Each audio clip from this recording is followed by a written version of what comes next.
The first sign that my son wanted me dead was so small that I almost thanked him for it. He stood beside the Thanksgiving table, smiling like the loving son I had spent 42 years believing he was.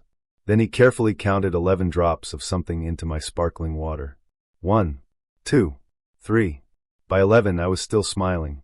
I had no idea that the drink in front of me would eventually become evidence in a criminal case. My name is Harold Bennett. I'm 71 years old, and for most of my life, I believed I understood people. I spent 34 years as a civil engineer. My entire career was built around one principle. If something looks stable, you still check what is holding it together. I should have applied that rule to my family. Because that Thanksgiving, everything looked perfect. My son, Marcus, had invited me to dinner at his home outside Boston. His wife, Natalie, had apparently been cooking for days. Marcus told me there would be turkey, homemade cranberry relish, warm rolls, and all the traditional dishes I remembered from family holidays. I almost didn't go. Not because I was angry with Marcus. There had been no argument, no warning, no strange phone call. I simply enjoyed my quiet life. But Marcus hadn't visited me properly in weeks, and when he mentioned that Natalie had remembered the cranberry relish I loved, something inside me softened. So I went. I arrived shortly before 4 in the afternoon, carrying a bottle of wine, and wearing the charcoal coat my daughter had once told me made me look younger. Natalie opened the door. She hugged me. That surprised me. She had never been particularly affectionate. "Happy Thanksgiving, Harold," she said. "Happy Thanksgiving." Marcus appeared behind her and smiled. "Dad, you made it." He hugged me tightly. For a moment, I felt something I hadn't felt in a long time. Wanted. His wife's brother, Grant, was staying with them temporarily after his divorce. He sat in the living room with a glass of whiskey watching football. Everything seemed normal. That was what made what happened later so difficult to accept. We talked. We laughed. Natalie kept checking the oven. Marcus asked about my house and whether I was still driving my old SUV. Then, about 20 minutes before dinner, Marcus walked into the living room holding a tiny dark bottle. "Dad, I almost forgot." He told me a nutritionist had recommended a natural detox formula because I'd mentioned feeling tired a few weeks earlier. I looked at the bottle. "What's in it?" "Nothing dangerous," Marcus said quickly. "Herbal extracts. Minerals. It's supposed to help with energy." I wasn't convinced. But then he said something that changed my mind. "You told me you weren't feeling like yourself lately." I remembered. That sentence hit me harder than it should have. Because despite everything, I was still his father. And fathers have a terrible habit of believing that their children remember the little things because they love them. Natalie entered carrying a glass of sparkling water. "I already poured yours," she said. "Marcus can add the drops." I watched my son remove the cap. He counted them carefully. 11. Then he looked directly at me. "Trust me, Dad." I swallowed. "Of course I do." He dropped them into my drink. I raised the glass. And I drank. Dinner began beautifully. The turkey was perfect. The conversation was easy. Marcus laughed at one of Grant's ridiculous stories, and Natalie kept refilling everyone's plates. For a while, I forgot everything else. Then, halfway through dinner, my mouth suddenly went completely dry. I reached for my water. My fingers felt strange. Not weak. Not numb. Just disconnected. As if my hand belonged to someone sitting beside me. A metallic taste spread across my tongue. I stopped chewing. Marcus noticed. "Dad? You okay?" I forced a smile. "Fine. Probably just tired." But then the room shifted. Only slightly. The candles seemed farther away. The walls seemed to breathe. And somewhere deep inside me, an instinct I hadn't felt in decades whispered one terrifying word. "Run." I stood slowly. "I need some water." Natalie immediately started to rise. "I'll get it." "No." I smiled at her. "I know where the kitchen is." I walked away from the table. But I didn't know that within the next 2 minutes, I was going to find something hidden beside the trash that would make me question every person sitting behind that dinner table. And worse, I was about to discover that my son hadn't invited me there simply to celebrate Thanksgiving. He had invited me there because he needed me. I walked into Marcus's kitchen, trying to convince myself that nothing was wrong. That was the first lie I told myself that night. The kitchen was cooler than the dining room. I stood beside the counter, poured myself another glass of water, and drank slowly. The metallic taste was still there. So was the strange feeling in my hands. I stared at my fingers. They looked normal, but they didn't feel normal. I flexed them once. Then again. You're getting old, Harold, I whispered to myself. That was the explanation I wanted. Age. Stress. Too much food. Maybe the wine. Anything except the thought that had started forming at the back of my mind. I reached for the napkin I had carried from the dining room. My fingers caught the edge. The napkin slipped. It fell toward the floor and disappeared into the narrow space beside the trash can. I sighed and bent down to retrieve it. That's when I saw it. A small piece of silver packaging was wedged between the cabinet and the bin. At first, I assumed it was garbage. Then I noticed the lettering. It wasn't a candy wrapper. It wasn't a vitamin packet. It was a medication blister pack. I pulled it free. There were several empty compartments. I turned it over. The name on the back meant nothing to me at first. Scopolamine. I stared at the word. I didn't know what it was. And strangely, my first thought wasn't about myself. It was about my family. Someone in that house was taking medication. Maybe Marcus. Maybe Grant. Maybe Natalie. And nobody had told me. At 71, you learn not to interfere with every private thing your children do. So I took out my phone. I searched the name. The first few results made my stomach tighten. Scopolamine could cause confusion, memory problems, disorientation. In older adults, its effects could become especially concerning. I read the information twice. Then a third time. My eyes moved toward the dining room. I could hear Grant laughing. Natalie was saying something. Marcus laughed with him. They sounded completely normal. My eyes dropped to the blister pack. Then I remembered my drink. The 11 drops. Marcus carefully counting every one. Natalie already having my glass prepared. My mouth suddenly felt even drier. No, I whispered. I refused to let my mind finish the thought. There had to be another explanation. There had to be. I looked at the medication again. Then I remembered something Marcus had said. You told me you were feeling tired. My chest tightened. I had mentioned that once. One sentence. Weeks ago. A passing complaint. I hadn't asked him to do anything about it. Yet somehow, he had found a natural solution. And now I was standing alone in his kitchen feeling confused after drinking it. I looked at the bottle he had given me. 11 drops. I could still see him counting them. Slowly. Carefully. Like the number mattered. My heart began pounding. I wanted to walk back into the dining room and demand an explanation. I wanted to ask Marcus what he had put in my glass. I wanted to ask Natalie why she had already prepared the drink. But then something stopped me. If I was wrong, I would destroy Thanksgiving.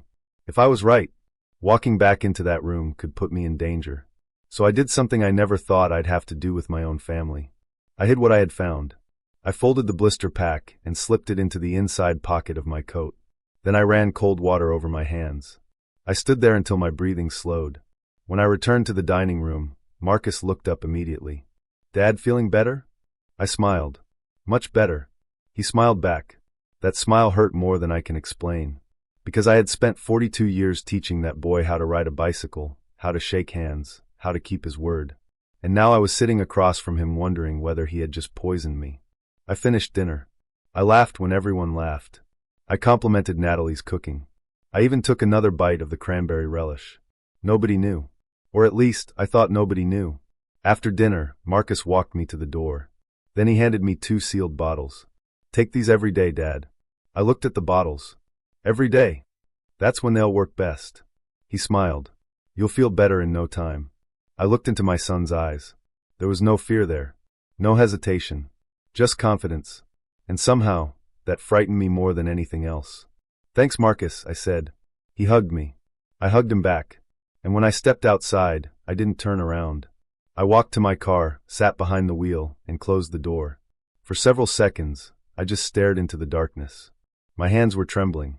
I placed the 2 bottles on the passenger seat. Then I took the blister pack from my coat. 3 objects. 1 question. What had my son actually given me? I drove home without turning on the radio. When I reached my house, I put the bottles and blister pack on my kitchen table. I didn't touch them. I simply stared. My family had just spent Thanksgiving smiling across a dinner table. But now I couldn't stop thinking about those 11 drops. At 11:38 that night, I finally opened my laptop. I searched the medication again. This time, I didn't search casually. I read medical references. I read warnings. I read case reports. And then I found something that made my entire body go cold. The drug could cause exactly the kind of symptoms I had experienced. Confusion. Disorientation. memory disturbances, symptoms that, in an older person, could easily be mistaken for something much worse. I leaned back in my chair. Suddenly, the Thanksgiving dinner looked different. The careful counting, the prepared glass, the strange supplement, the medication hidden beside the trash, the 2 sealed bottles pressed into my hands. It wasn't one strange detail anymore. It was a pattern, and patterns are dangerous when they start making sense. Then my phone rang. It was my daughter, Claire. We hadn't spoken about Marcus in weeks. I almost didn't answer, but something inside me told me I needed her. I picked up. "Claire?" There was silence for half a second. Then her voice changed. "Dad, why do you sound frightened?" I looked at the 2 bottles sitting beneath my kitchen light. "Because I think your brother may have done something to me." Claire didn't respond, and when she finally spoke, her next words made my blood run colder. "Don't take another drop of that." I stared at the phone.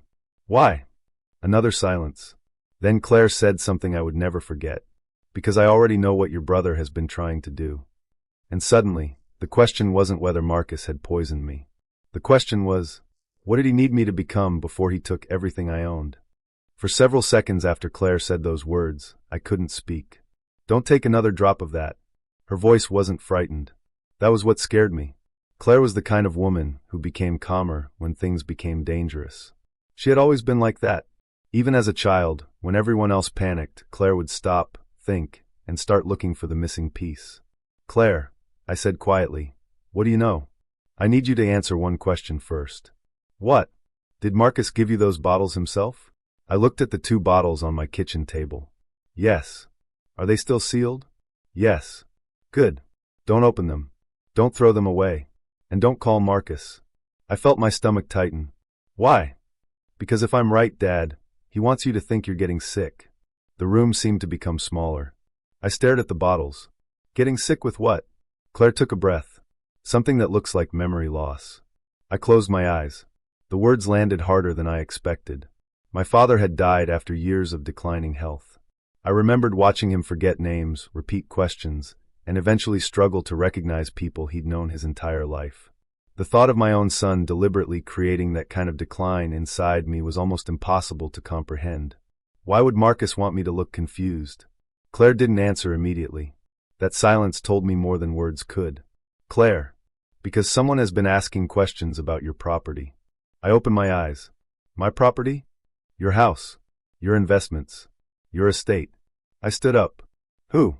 "That's what I'm trying to find out." Claire told me she would explain everything, but first she wanted the bottles and the blister packs sent to an independent laboratory. She didn't trust the labels. She didn't trust Marcus. And after what had happened at Thanksgiving, I realized I didn't trust anyone connected to him either. "Don't send them from your house," she said. "And don't put your name on the package." That sentence stopped me. "Claire, you're talking like we're dealing with a criminal." "We might be." I sat back down. The daughter I had spent years quietly missing was suddenly talking to me, like an attorney preparing a case. "How long have you suspected Marcus?" "Long enough." "Why didn't you tell me?" Her voice softened. "Because every time I tried to tell you something about him, you defended him." That hurt. Because she was right.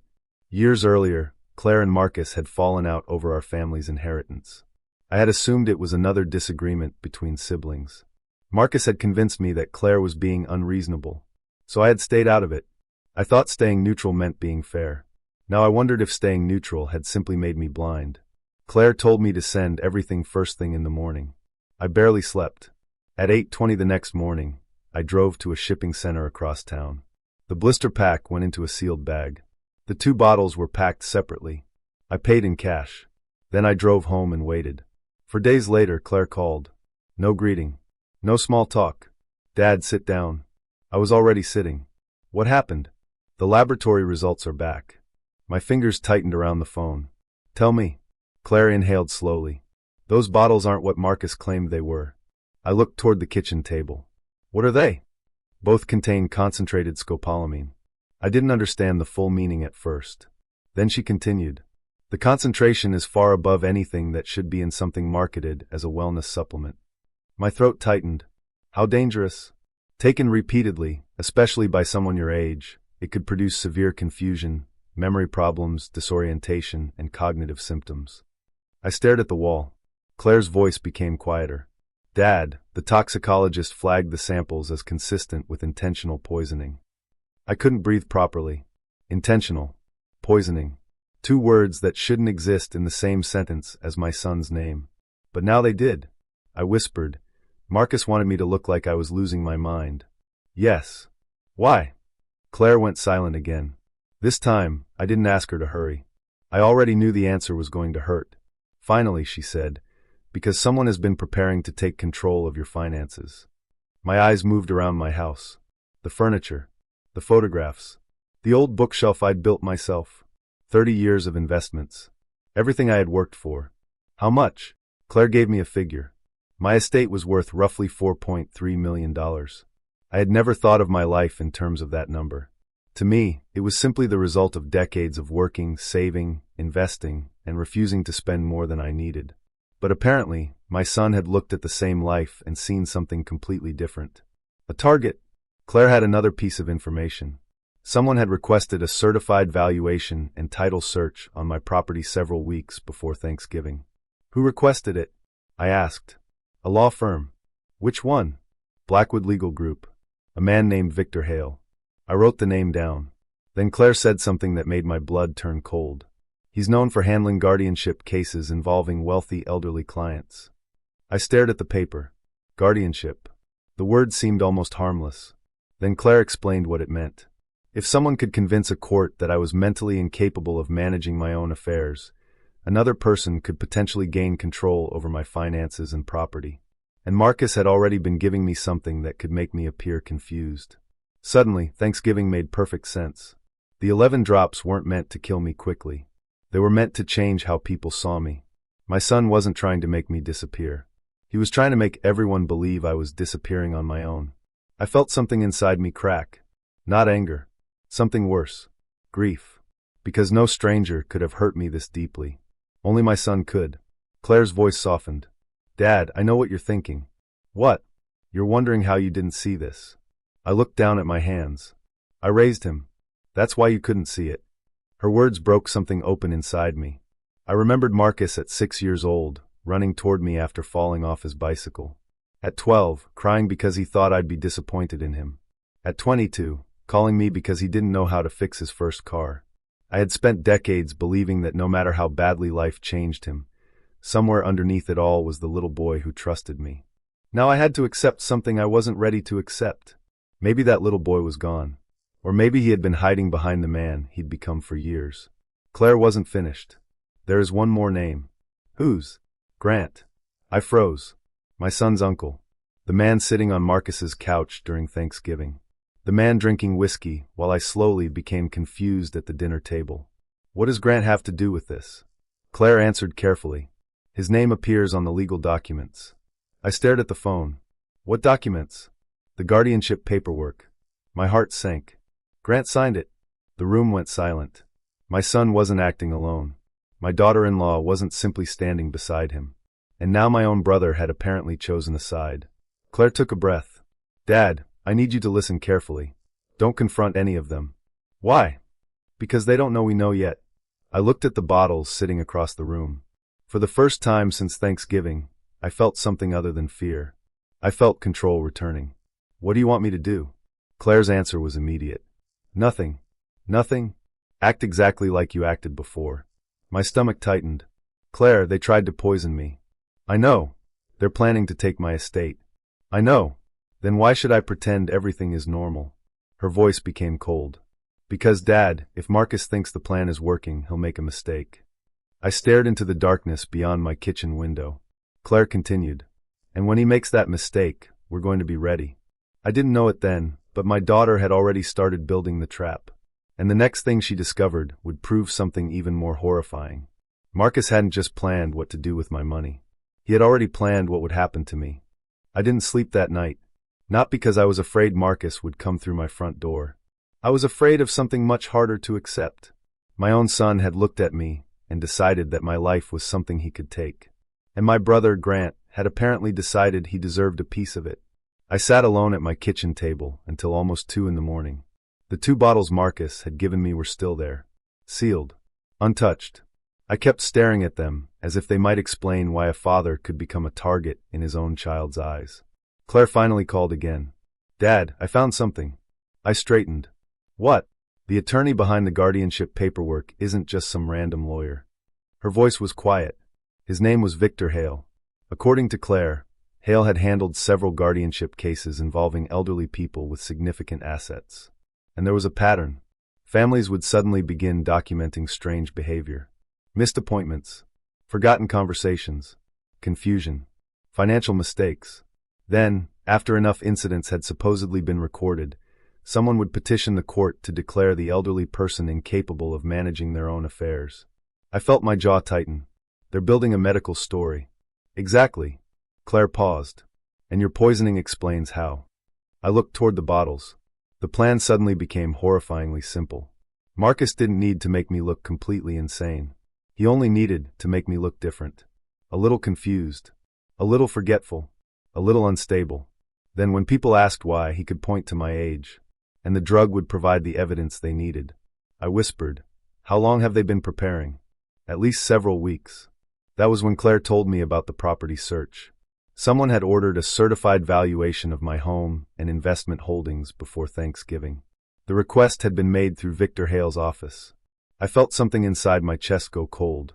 My house wasn't just my home. It represented decades of work. Every paycheck I had saved.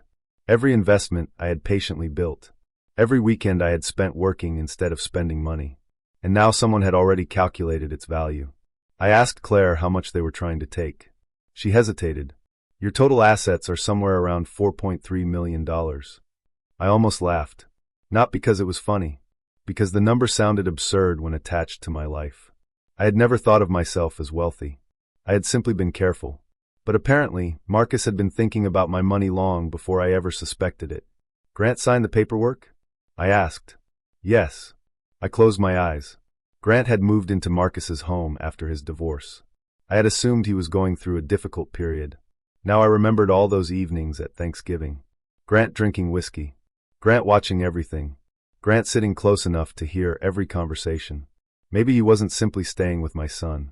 Maybe he was there because he had a role to play. Why would Grant do this? Claire didn't soften the answer. "Money." I opened my eyes. She continued. His divorce left him in serious financial trouble. If Marcus promised him something, Grant might have considered it worth the risk. I looked at the ceiling.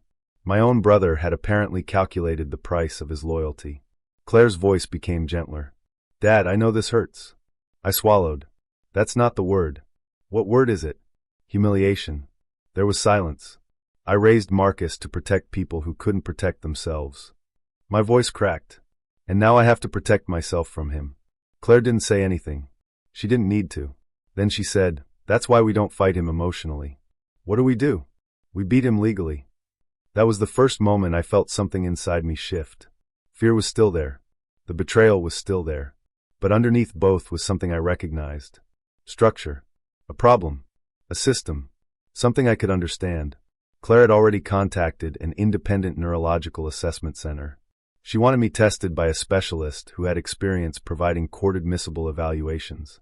"His name is Dr. Samuel Reeves," she said. "When?" "Thursday." "You're coming?" "I'll be there." I stared at the calendar. Thursday was only a few days away. Claire had spent years keeping her distance from Marcus. Now she was driving hundreds of miles to stand beside the father she thought had chosen her brother over her. I didn't know how to apologize for that. "Claire." "Not now, Dad. I need to say. Later." Her voice softened. "First we make sure nobody can ever call you incompetent." I nodded even though she couldn't see me. "All right. One more thing." "What?" "Marcus cannot know we're suspicious." I understood immediately. No confrontation. No angry phone calls. No sudden changes. Nothing that would tell him his plan had been discovered. I would continue answering his calls. I would continue pretending to trust him. And if he asked whether I was taking the drops, I would tell him exactly what he wanted to hear. "Okay," I said. Claire exhaled. "Good." Then she said something that stayed with me long after the call ended. "Dad, don't think of this as revenge." I looked at the bottles. What should I think of it as? Survival. 2 days later, Claire arrived at my house. It was almost 8 in the evening when I saw her car pull up outside. I stood behind the window and watched her get out. Dark coat, leather bag, hair pulled back. She looked older than I remembered. Not physically, emotionally. 5 years had passed since we'd truly felt like a family. When I opened the door, neither of us spoke. She stepped inside. Then she hugged me. Hard. I held my daughter against me and closed my eyes. For the first time since Thanksgiving, I allowed myself to feel everything. The fear, the betrayal, the guilt, and the unbearable relief of not being alone. "You look terrible," she whispered. I laughed softly. "So do you." She pulled away. "Good. We're both fine." I smiled. Then she opened her leather bag. Folders came out. Lab results. Property records. Legal documents. Names. Dates. Everything arranged in perfect order. She spread the papers across my kitchen table. And as I looked at the evidence my daughter had gathered, I realized something. Marcus had spent weeks building a case against me. But Claire had spent only days building one against him. She tapped one document. "Tomorrow, we establish your competency." Then she tapped another. "After that, we take this to the authorities." I stared at her. What if Marcus realizes what we're doing? Claire looked directly into my eyes. Then we make sure he realizes it too late. The next morning, we drove to Dr. Reeves's office. I spent nearly 3 hours answering questions, completing memory tests, solving problems, and discussing events from my childhood that I hadn't thought about in decades. When I finally walked out, Claire was waiting. She stood immediately. "Well," before I could answer, Dr. Reeves stepped into the hallway. He looked at Claire, then at me, and his expression told me everything before he even spoke. "Your father is remarkably sharp," he said. Claire's shoulders dropped. Relief. Then Dr. Reeves continued. "In fact, his cognitive performance is considerably stronger than I'd expect for someone his age." I looked at my daughter. Her eyes became wet. Not because she was surprised. Because she finally had proof. Proof that I wasn't losing my mind. Proof that Marcus couldn't rewrite reality simply by poisoning me and waiting for people to believe the symptoms. Claire wiped her eyes. Then she looked at me. The sadness disappeared. What replaced it was determination. "Okay," she whispered. I knew that tone. "What's next?" She picked up her document bag. "Now we stop defending ourselves." She looked toward the parking lot. "Now we build the case." And neither of us knew it yet. But by the time Marcus realized his father wasn't confused, wasn't helpless, and wasn't alone anymore, the trap around him would already be closing. For the first time since Thanksgiving, I woke up without wondering whether my own son was trying to destroy me. Not because the danger had disappeared. Because Claire and I finally had proof. Marcus had wanted the world to believe I was becoming confused. Instead, we now had a certified evaluation showing that my mind was working perfectly. But Claire wasn't celebrating. She was sitting across from me at the kitchen table, surrounded by folders, looking at the evidence as if she were assembling something much larger. "Your competency evaluation is only the beginning," she said. I looked at her. "What else do we need?" "Everything." She started counting on her fingers. "The toxicology results. The bottles. The blister pack. The guardianship petition. The property search. The financial records. The communications between Marcus and Victor Hale. And Grant's signature." She paused. "And we need to prove they knew exactly what they were doing." That last sentence mattered. Because suspicion wasn't enough. Even proof that Marcus had given me contaminated bottles didn't necessarily explain why. We needed the entire structure. The plan. The motive. The people involved. And most importantly, we needed to let them keep believing their plan was working. Claire contacted the state elder protection authorities and provided the toxicology report. Then she forwarded the laboratory findings to investigators. A detective named Daniel Mercer was assigned to the case. He was quiet, older, patient. I liked him immediately. He didn't treat me like a helpless old man. He asked questions. He took notes. He went back over the timeline. Thanksgiving dinner. The 11 drops. My symptoms. The blister pack. The 2 bottles Marcus gave me afterward. The guardianship documents. The property search. Everything. When he finished, he looked at me. "Mr. Bennett, I need you to understand something." "What?" "If your son is still communicating with you, don't tell him about the investigation." "I understand. And don't take anything he gives you." "I won't." Detective Mercer closed his notebook. "Then let him keep talking." That sentence stayed with me. Let him keep talking. It sounded simple. It wasn't. Because Marcus called me the following afternoon. I stared at his name on my phone for several seconds. Claire was sitting across from me. She silently nodded. I answered. Hey, Dad. His voice sounded exactly the same. Warm. Casual. Almost cheerful. How are you feeling? My heart tightened. Not because I believed him. Because I remembered when that voice meant safety. When Marcus was a little boy and called me after falling off his bicycle, that was the voice I heard. When he graduated college. When he got married. When he called me after his first major promotion. The same voice. The same son. Or at least, the same voice coming from someone I no longer recognized. I'm doing better, I said. Good. There was a pause. Then he asked the question I had been expecting. Have you been taking those drops? I looked at Claire. She was completely still. Every day, I lied. Marcus sounded relieved. That's good, Dad. Keep doing it. I swallowed. I will. You're going to feel a lot better. I almost laughed. Instead, I said, I hope so. After we hung up, I placed the phone on the table. Claire looked at me. You okay? No. She nodded. That was enough. I didn't need to pretend with her. I wanted him to ask if I was all right. Claire's face softened. He did. No. He asked whether I was taking the poison. She didn't answer. I looked toward the window. That's different. It was. And that was the part one couldn't explain to anyone who hadn't lived through it. Betrayal isn't just discovering that someone hurt you. It's discovering that the person you would have protected without hesitation had been calculating how much damage they could do before you stopped trusting them. Over the next several days, Marcus continued calling. Always with the same questions. How was I feeling? Was I sleeping? Was I still tired? Was I forgetting things? And every time, I gave him exactly what he wanted. Sometimes I feel a little foggy. I've been forgetting small things. I've been more tired than usual. I hated every word. But Claire reminded me that this wasn't about deceiving him for revenge. It was about making sure he couldn't change the plan once he realized we knew. Then she found something new. She had traced the legal paperwork connected to Victor Hale. The guardianship petition wasn't a rough draft. It was almost complete. My son had already been listed as the person who would control my financial affairs if the court declared me incompetent. My house, my investment accounts, my retirement savings, everything. And Grant had signed as supporting witness. Claire put the document in front of me. I read the names. Then I stared at Marcus's signature. My son's handwriting. The same hand that had signed birthday cards to me. The same hand that had once written, "Love you, Dad," at the bottom of a Father's Day note. Now it was attached to a document designed to take away my independence. I pushed the paper away. I can't look at it anymore. Claire didn't move it. Then don't. She placed another document beside it. This is the part that matters. It was the official competency evaluation. My name. My date of birth. The doctor's signature. Clear findings. My mind was sound. Claire had filed a preemptive legal response establishing that I remained fully capable of managing my own affairs. That meant Marcus's carefully prepared petition had a problem. A very serious one. If he filed it now, the evidence would contradict him. And Claire wasn't finished. She had also sent the toxicology report, the contaminated bottles, and the blister pack to investigators. The case was becoming real.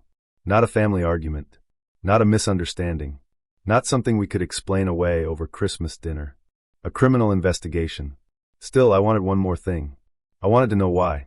Why would Marcus risk everything? Why would my brother sign? Why would Natalie participate?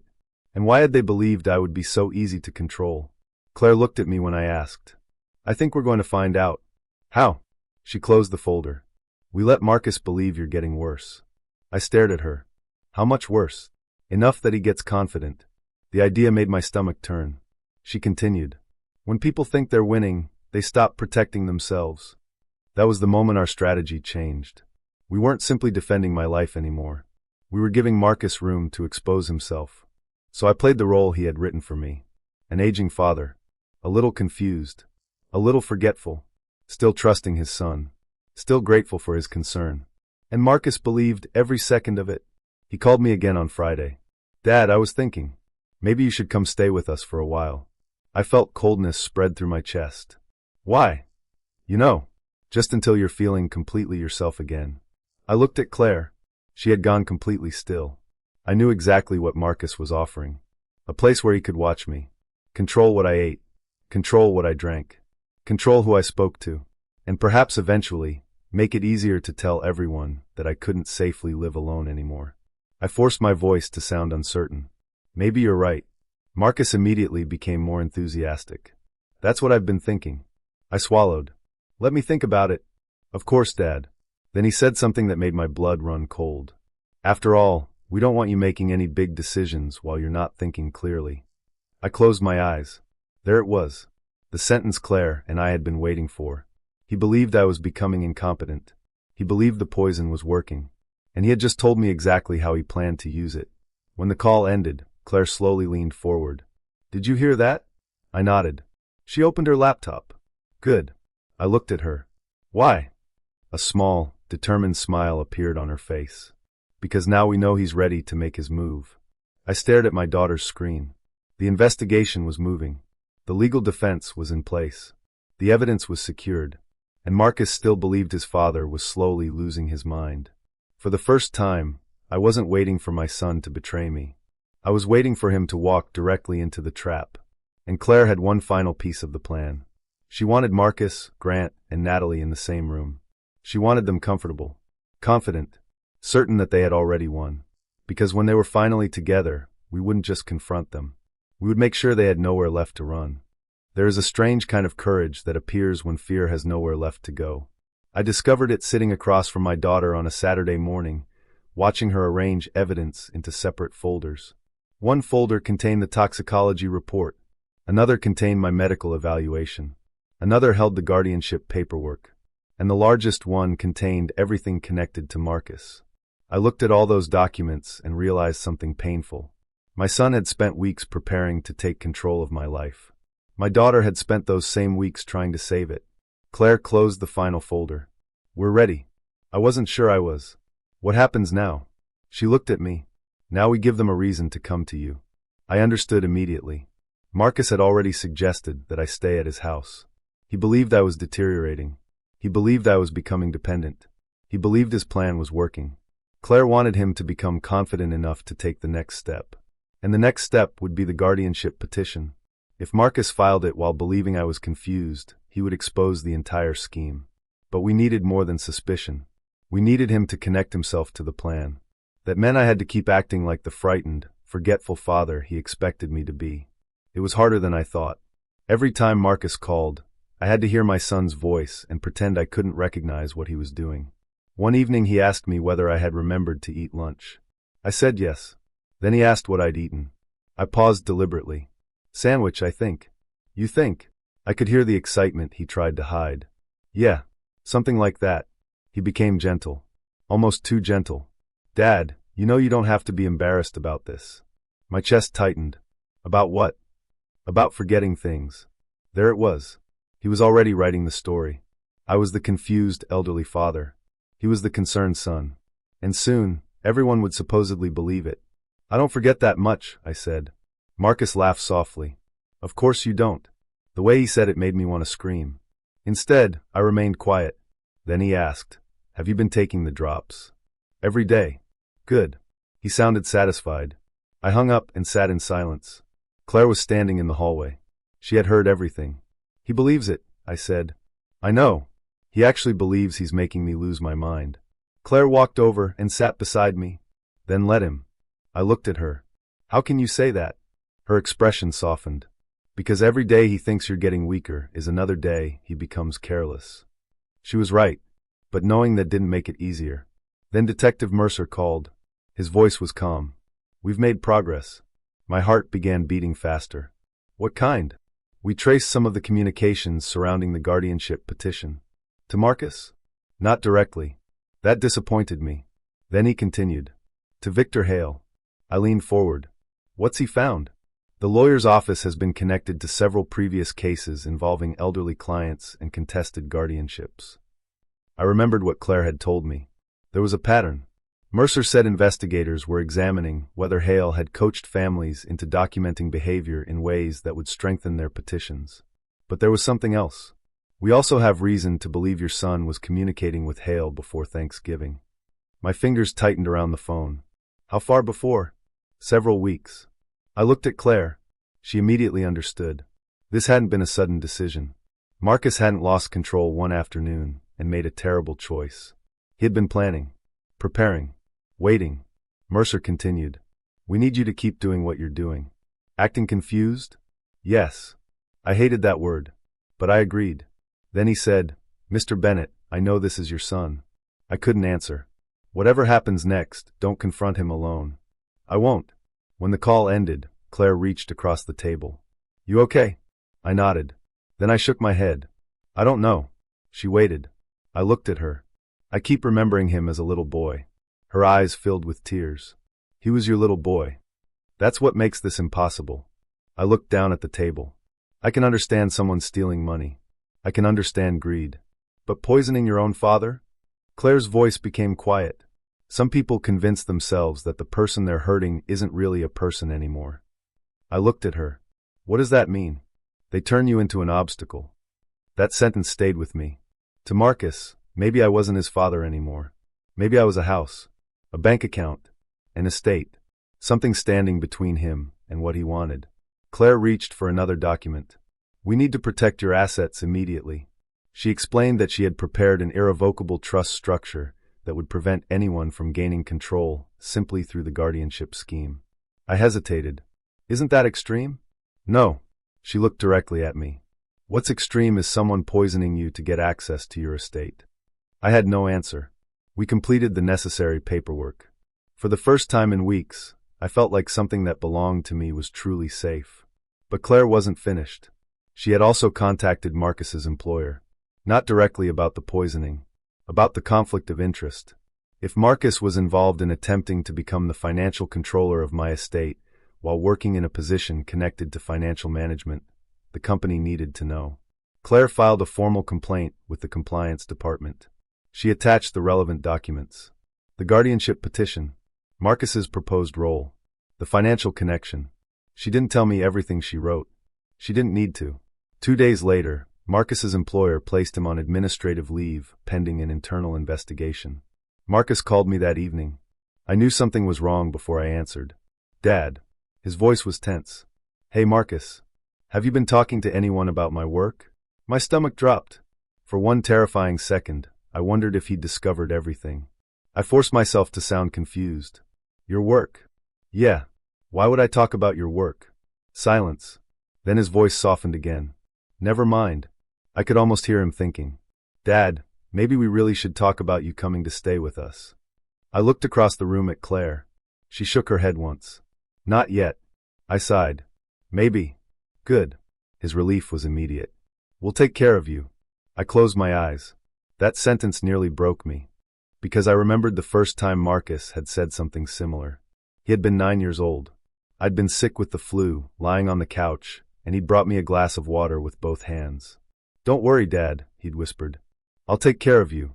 I had believed him. Now, decades later, the same promise sounded like a threat. I'll think about it, I said. Please do. We hung up. I stared at the phone. Claire walked over. He sounded scared, she said. Yes. Good. I looked at her. That's not what I feel. I know. She sat beside me. You're grieving. That was the word. Grieving. My son wasn't dead. But the son I believed I knew was. And I had to mourn him while he was still alive. That night, Claire finally told me the last part of her plan. We need them together. Marcus, Natalie, and Grant? All three. How? I thought about it. Then I understood. Family paperwork. Claire nodded. Exactly. She wanted me to tell Marcus that I had become confused about some of my estate documents and needed help understanding them. A frightened older father asking his responsible son for assistance. It was exactly what Marcus wanted to hear. I would invite him to my home. I would tell him I wanted the family involved. And I would make sure Claire wasn't there when he first arrived.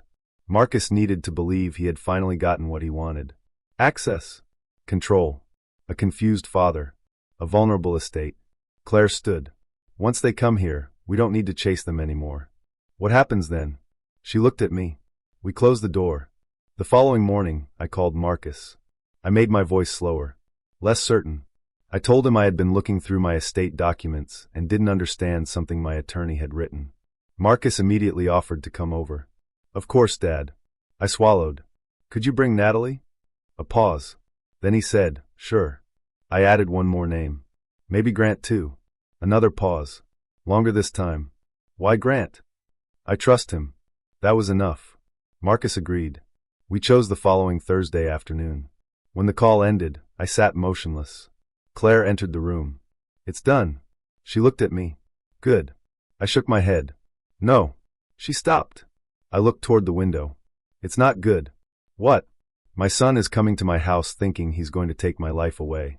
Claire walked over and placed her hand on my shoulder. Then make sure he leaves knowing he failed. I looked at her. For the first time, I wasn't afraid of what Thursday would bring. I was afraid of what I might feel when I finally looked Marcus in the eyes and told him I knew. Because no matter how much evidence we had, no matter how carefully we'd built the case, he was still my son. And on Thursday, I would have to choose between protecting the memory of the boy I loved and confronting the man who had tried to destroy me. What Marcus didn't know was that Claire had already arranged one more surprise. And when that door opened, Marcus wouldn't just see his sister standing there. He would see the one thing he never believed his father could still have. Proof. Thursday arrived faster than I wanted. At 1:15 in the afternoon, I stood in front of my bathroom mirror and adjusted my collar. Gray trousers, white shirt, charcoal coat. Nothing about me looked different. But I was different. 3 weeks earlier, I had walked into Marcus's home believing I was surrounded by family. Now I was preparing to invite the same people into my house, knowing they had allegedly tried to poison me and take control of everything I had spent my life building. Claire had left earlier that morning. She told me she had 2 things to handle before the meeting. She didn't tell me what they were. I didn't ask. We had learned something important over the past few weeks. Trust didn't require knowing every detail. Sometimes it meant knowing the person beside you had prepared for the moment you were afraid to face. At exactly 1:52, I heard a car outside. I looked through the window. Marcus, Natalie, Grant, 3 people who had once felt like family. Now they looked like the final pieces of a trap. I stepped away from the window. The doorbell rang. My heart began pounding. I took one slow breath, then another, and I opened the door. Natalie smiled first. Harold, how are you feeling? There was something almost tender in her voice. I wondered how many times she had practiced sounding concerned. Better, I said. Marcus stepped forward. Dad. He hugged me. I let him. His arms were around me. The same arms I had held when he was a child. The same son who had counted 11 drops into my drink. I almost pushed him away. Instead, I smiled. Come inside. Grant entered last. He wouldn't look directly at me. That told me something. Maybe he was guilty. Maybe he was afraid. Or maybe he was simply ashamed of what he had agreed to do. I didn't know. Not yet. They sat in the living room. Marcus looked around. His eyes moved over the furniture, the artwork, the shelves, the expensive watch sitting beside my chair. The house he'd once visited simply because it was his father's home. Now he seemed to be looking at an inventory. I sat across from him. I found some problems with my estate documents. Marcus immediately leaned forward. What kind of problems? I let my eyes drop toward the papers on the table. I'm not sure. His expression changed. Just slightly. Concern. Or anticipation. Maybe you should let me look at them. I nodded. That's why I asked you here. Natalie moved closer to Marcus. Grant remained silent. I could feel my pulse in my throat. This was the moment. Not the arrest. Not the courtroom. This was the moment I had to sit across from my son and watch him believe he was winning. Marcus reached for the first document. Then I heard the front door open. Marcus froze. His fingers stopped halfway to the paper. I looked toward the hallway. Claire stepped into the room. Dark coat. Leather document bag. Completely calm. Marcus stared at her. His face changed immediately. First confusion. Then recognition. Then fear. Dad. I didn't answer. Marcus looked at Claire. What is she doing here? Claire closed the door behind her. Then she walked toward us. I watched my son trying to understand what was happening. He couldn't. Because in his version of the story, Claire was supposed to be hundreds of miles away. She wasn't supposed to know anything. She certainly wasn't supposed to be standing in my living room. Claire placed her bag on the table. Hello, Marcus. His face became pale. Claire. She didn't smile. Have a seat. Marcus remained standing. Dad, what is this? I looked at my son. And for the first time since Thanksgiving, I didn't pretend to be confused. It's exactly what you think it is. He stared at me. What? My voice was steady. You tried to make me look mentally incompetent. Silence.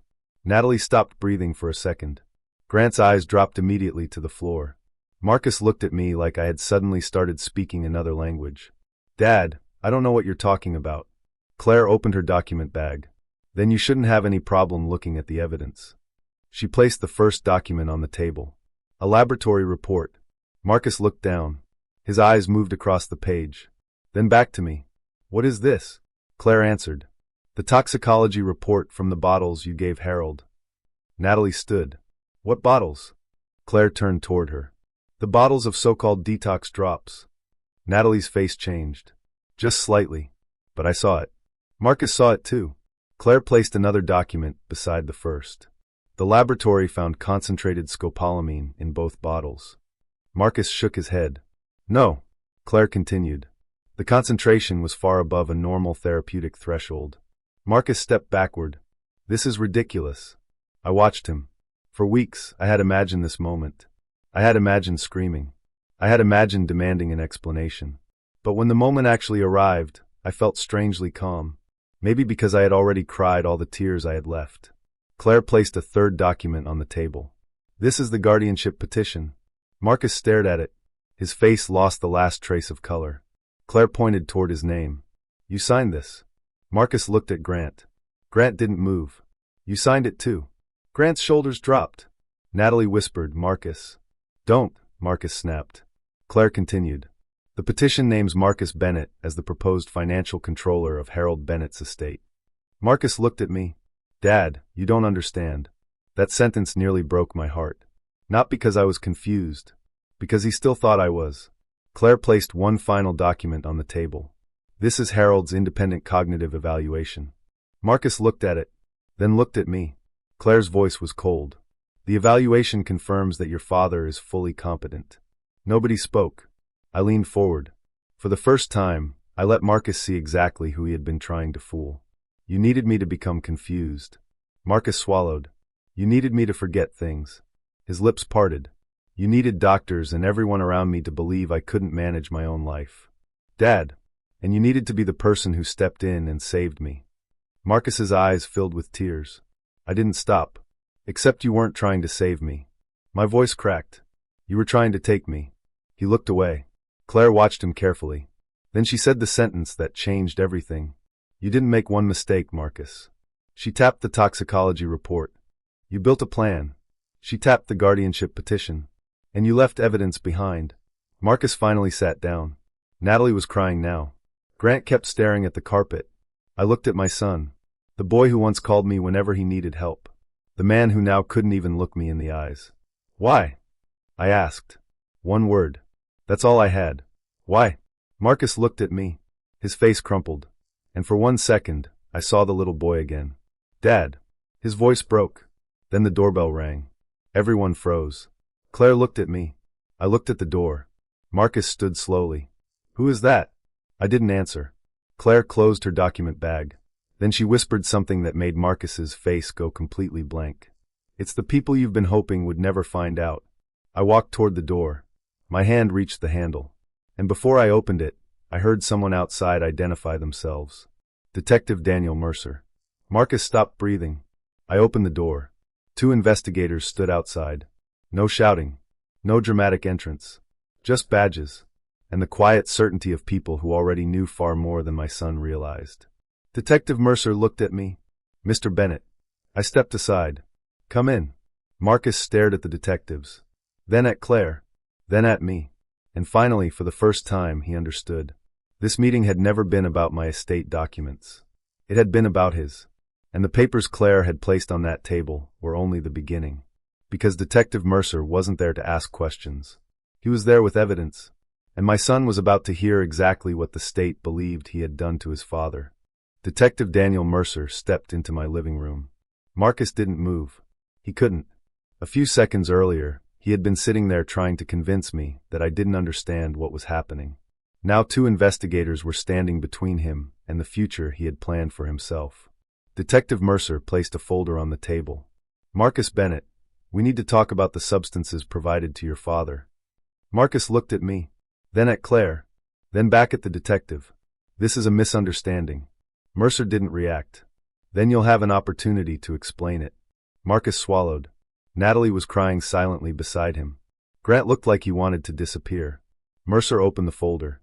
The laboratory examination found concentrated scopolamine in the bottles Mr. Bennett received from you. Marcus shook his head. I didn't know what was in them. Claire immediately answered. You personally told him they were herbal wellness drops. Marcus turned toward her. I was trying to help him. I looked at my son. Then why did you ask whether I was taking them? He stopped. I continued. Why did you ask whether I was forgetting things? His mouth opened. Nothing came out. Mercer looked at him. Those are questions we would like answered. Marcus's hands began shaking. I had never seen him look so small. And that hurt. It shouldn't have. After everything he had done, I should have felt satisfaction. Instead, I felt grief. Deep, exhausting grief. Because the man sitting across from me had once been the little boy who slept against my shoulder when thunderstorms frightened him. I remembered holding him, protecting him, promising him that nothing would ever hurt him if I could prevent it. And now he had become the person I needed protection from. Mercer placed another document on the table. The guardianship petition. Marcus looked at it, then at Grant. You signed this? Grant didn't answer. Mercer turned toward him. Mr. Grant Bennett, your signature appears on the supporting documentation. Grant finally looked up. I didn't know he was going to poison him. Marcus's head snapped toward him. Shut up! The room went completely silent. Claire's eyes narrowed. Mercer slowly closed his folder. That's interesting. Grant realized his mistake. His face changed. Marcus stood. You don't understand. Mercer raised one hand. Sit down. Marcus sat. For the first time, he looked less like a confident son taking care of his father, and more like a frightened man realizing the plan had collapsed. Then Natalie spoke. I didn't know. Everyone looked at her. She was crying. I knew Marcus wanted control of the estate. I knew about the paperwork. But I didn't know about the medication. Marcus stared at her. Natalie. She shook her head. I'm not going to lie for you. That sentence seemed to break something inside him. He leaned back. His eyes moved toward me. Dad. I waited. I was scared. I almost laughed. Of what? Of losing everything. I stared at him. Everything. He rubbed his face. The business. The debts. The house. Then I understood. This wasn't some brilliant mastermind. It was greed mixed with fear. Marcus had convinced himself that if he didn't take control of my estate, his own life would collapse. And instead of asking me for help, he decided to make me helpless. How much did you owe? I asked. Marcus looked down. Almost $800,000. The number hit me. I had no idea. All those years, I had thought Marcus was financially stable. He had never told me. I looked at him. You could have asked me. His eyes filled. I know. You could have told me you were drowning. I know. You could have come to my house and said, Dad, I'm in trouble. His voice cracked. I know. I felt tears burning behind my eyes. Instead, you decided I'd be worth more to you helpless than alive and independent. Marcus covered his face. I turned away. That was the moment my heart finally broke. Not when I found the medication. Not when I discovered the guardianship paperwork. Not even when I realized he wanted my money. It broke when I realized he knew I would have helped him. He simply didn't trust me enough to ask. Mercer eventually took the evidence. The bottles. The blister pack. The legal paperwork. The financial documents. Everything was documented. Marcus was taken into custody pending further investigation. Grant was detained for questioning. Natalie cooperated with investigators and provided information about the conversations she had witnessed. The investigation continued for months. There were hearings, lawyers, financial records, phone records, documents I never wanted to read. The case became bigger than one Thanksgiving dinner. And eventually, Marcus faced serious criminal charges related to the poisoning scheme and the attempt to gain control of my estate. Grant also faced legal consequences for his role in the guardianship plan. Natalie became a cooperating witness. But none of that happened quickly. Justice rarely does.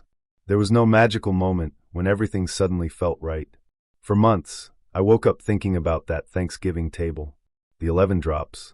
The glass. Marcus's smile. Sometimes I wondered whether I should have noticed earlier. Sometimes I blamed myself. Claire always stopped me.